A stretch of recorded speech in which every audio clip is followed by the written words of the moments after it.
একটা নির্দিষ্ট বয়সের পর ছেলেরা যেন পরিবারের বোঝা হয়ে দাঁড়ায়।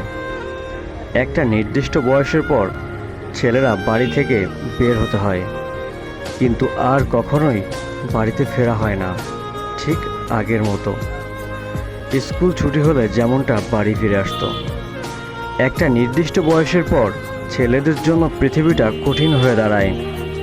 কেউ পাশে থাকে না তখন। পরিবার সে তো আগেই জানিয়ে দেয়, এখন নিজের পথ নিজে মাপো। একটা সময় পর বাবা মার আদর আর পায় না আগের মতো করে। একটা নির্দিষ্ট সময় পর ছেলেরা ডিপ্রেশনে ভুগতে থাকে, সেটা তার ক্যারিয়ারের জন্য। আর এই ক্যারিয়ারও করতে চায় তার পরিবারের জন্য।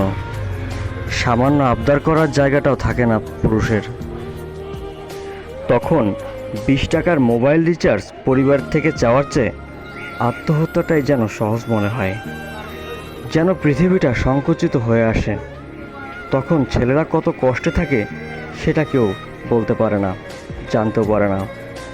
এভাবে হয়তোবা জীবনের সাথে লড়াই করে তুমি হয়ে উঠবে গল্পের নায়ক, নয়তোবা তুমি হারিয়ে যাবে ওই পথচারীর মতো যার গন্তব্যের কোনো সন্ধান পাওয়া যায়নি।